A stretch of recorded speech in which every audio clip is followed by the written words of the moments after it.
If you've been wondering why your boost pack feels like it's not making you move any faster, well, I've got news for you. It hasn't. In fact, the true power of your boost pack is locked behind a keybind that you need to manually enable yourself, and when you have it properly working, you'll move more than 2 times faster than your standard walk speed, and over 30% faster than sprinting while preserving your O2 at the same time. Today I'll be covering how to adjust your boost settings, which of the 4 boost pack types is best, and we'll be running through examples on planets of different gravity to highlight the impacts it can have on your movement. In order to properly unlock your boost pack, head into Settings, then Bindings, and then scroll down to Jump Settings. You'll notice there is a default button that is probably already bound for you, but then there's an alternate key that you can assign as well.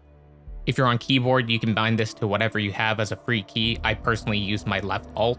If you're on console, you may have less options available, but I think your R3 should be a viable candidate.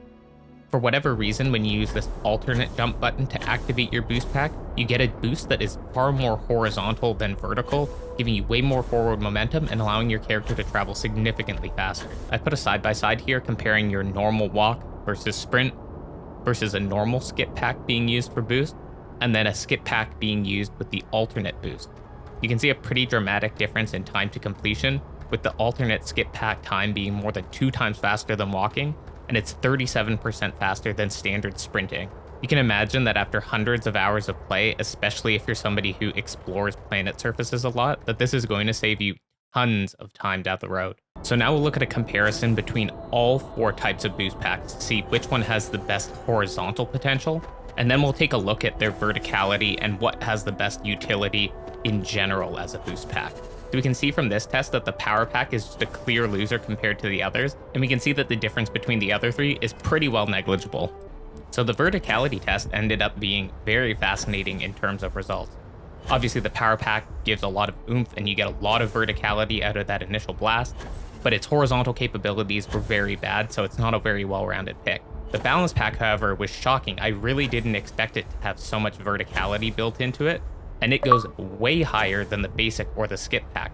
The skip pack is horrendous and can barely give you any vertical boost, so I would actually not recommend it. And then the basic pack is pretty middle ground, but nothing remarkable in terms of verticality, which is quite useful on high G planets and just general traversal. I will say, however, that skip packs do have some extra utility on low G planets where you actually wouldn't want as much verticality. Otherwise, you're going to spend way too much time in the air where you might not want to. So I've got 2 more tests to show you, one being in a low G environment and then the other being in a high G environment, to give you a better sense for how they actually perform in practice in real world environments where you're much more likely to be relying on your boost pack to move around. In a very low G environment, we can see that the skip pack is a clear winner, with the balance pack only being 10% slower, but just sprinting and jumping is a whole 40% slower than using a skip pack. And keep in mind, using a boost pack without the alternate jump is exactly the same speed as just sprinting and jumping. All right, and so our final test is on a high G planet, and this time the results are very interesting. I purposely selected an area where there was a little more terrain to deal with, and this ended up closing the gap between the skip and balance pack because you have way less navigability with the skip pack than the balance. Compared to running, this made the time difference only 25%. So in any case, using the alternate jump style is just significantly better for moving around. With all these factors considered, I would certainly say that the balance pack is the best way to go. You get the verticality that you miss with the skip pack, the recharge rate is pretty strong, and your horizontal top speed is still pretty close to that of the skip pack. I would avoid the power pack at all costs. It's very inconvenient and it uses your entire boost meter up with a single cast, and it's also just total overkill 99% of the time. So yeah, make sure to change up those settings so that you get your alternate jump going. It's going to save you tons of time over the course of your playthroughs. If you like comprehensive breakdowns like this, consider subscribing and let me know in the comments if there are any topics you'd like me to really dig into further. If you're looking to learn how to be more consistent with your lockpicking in Starfield, check this video out next. I'll see you in the next one. Peace.